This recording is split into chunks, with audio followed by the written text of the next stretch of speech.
diperbaiki. Atau istilahnya kan kemarin kan dipendam kan harus dibilang diangkat gitu. Iya. Saya sebenarnya juga tidak terlalu banyak masalah begini karena saya ini kan sebenarnya apa ya, orang di perantauan yang banyak tahu itu tua-tua kampung begitu, tua-tua orang Toraja, mungkin Bapak Sira, Pak Nek Tonapa atau Nek Bilolo itu yang lebih tahu. Saya ini kan istilahnya sudah tidak terlalu tahu, hanya tahu sedikit-sedikit karena kita mendengar orang bicara, kita tahu begitu aja. Ini kebetulan yang di dalam ini hanya orang tua saya aja. Sudah berapa lama meninggal? Sudah 9 tahun. Jadi selama 9 tahun baru dibuka ini? Iya, karena kan belum dibuka patane. Kalau dibuka itu kan harus kita ada patanenya, atau mungkin dipindah ke suatu tempat. Itu yang biasanya orang Toraja lakukan, macam kemarin yang dari apa itu pantai apa yang ini Pembecek dipindah ke sini. Nah, itu biasanya. Tapi itu kalau mau orang Toraja itu harus ada waktu tertentu, karena kalau kita langgar itu kadang-kadang ada hal yang kita tidak inginkan terjadi. Itu biasanya. Kalau hari tertentu seperti apa tuh Pak? Kapan gitu? Macam sekarang ini kan pas kalau karena kita di perantauan itu pas pasca, jadi setahun sekali. Kalau nggak bisa ya kita tunggu pasca berikutnya lagi ya gitu. Kita lakukan supaya istilahnya kita orang Toraja itu tidak hilang itu identitas kita sebagai orang yang dikenal bahwa budaya Toraja itu terkenal di dunia karena adatnya. Karena ini adat ini mulai dulu turun temurun, istilahnya jangan sampai punah lah begitu. Terutama untuk anak-anak yang generasi muda itu harus kita beri pemahaman, pengertian bahwa kita Toraja itu beginilah adat kita. Pakai baju itu mungkin kan kalau macam di Toraja itu kan macam masih utuh, karena ini kan kita pakai formalin, jadi kan mungkin tinggal tulang-tulangnya aja. Jadi kita pakai pakai selimut sama sarung gitu aja. Yang di sini yang saya lihat. Tapi kalau orang di Toraja kan karena itu istilahnya ada ikuti seluruh itu adat, ya dia pakai malah disisiri, malah di make up lagi baru dipakai baju.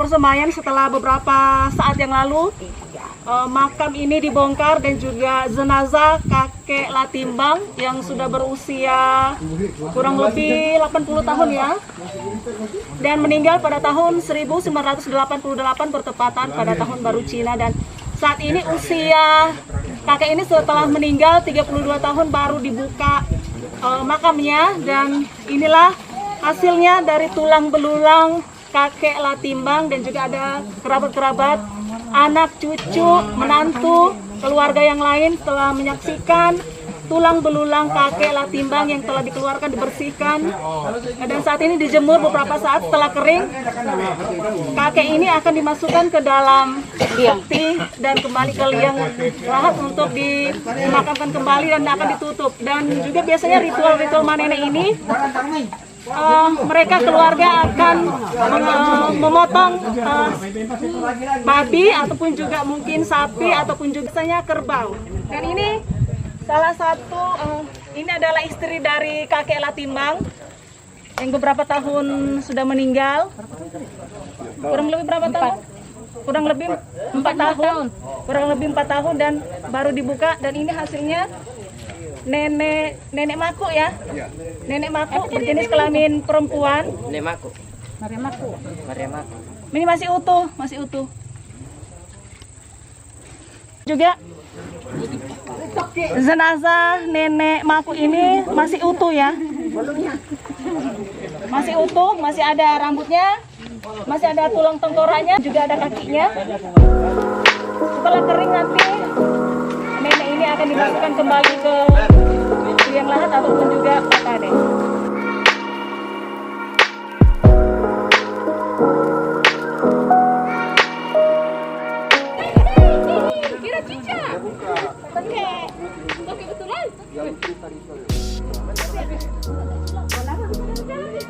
Setelah kakek dan nenek ini dikeluarkan dari patane ataupun juga tempat kuburannya, dan juga setelah dibersihkan, para kakek dan nenek ini akan ditempatkan di sini,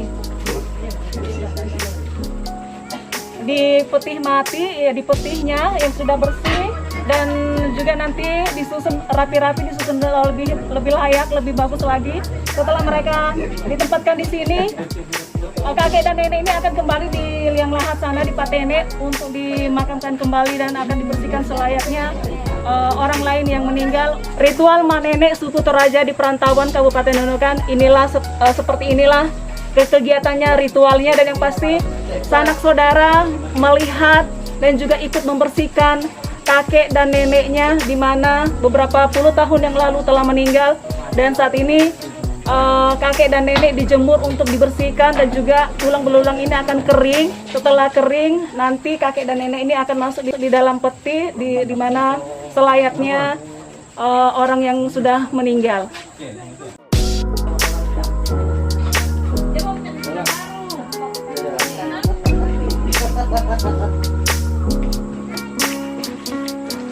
Di Toraja bilang sama nenek, tapi kalau di perantauan pasca. Nah, seperti mama ini kan ya bahasa Toraja itu dirapak itu, jadi harus ada kerbau kalau diangkat begini. Persyaratannya itu. Jadi babi ada kerbau.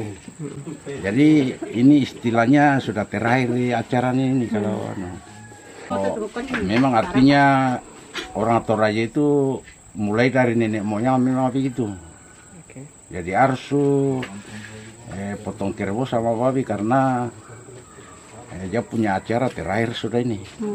Nanti kalau kita panjang umur tahun-tahun akan datang enggak ada seperti itu sudah. Sudah berapa kali dilakukan Pak pembongkaran? Barusan ini. Barusan Ya satu kali saja karena istilah orang Toraja dia bilang diika. Jadi tahun-tahun kedepannya tidak lagi? Ya tidak ada lagi. Nah, terakhir ini. Nah, begitu. Ya. Potong kerbau berapa ekor? Ada potong kerbau? Satu. Kalau sudah dikeringkan, dikasih pakai baju apa segala macam, dikasih masuk.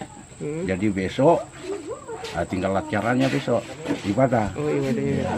Jadi kalau sudah ibadah tutup kembali, tidak boleh dibuka-buka lagi. Ya.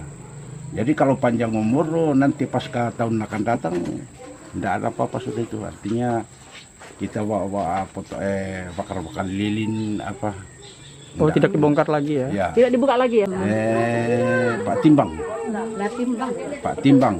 Jadi ini istrinya Maria Mako, nama lengkapnya. Untuk istri meninggalnya kapan Pak? Tahun 2017. Iya. Kalau suaminya? Tahun 88. Tahun 88. Bulan 2.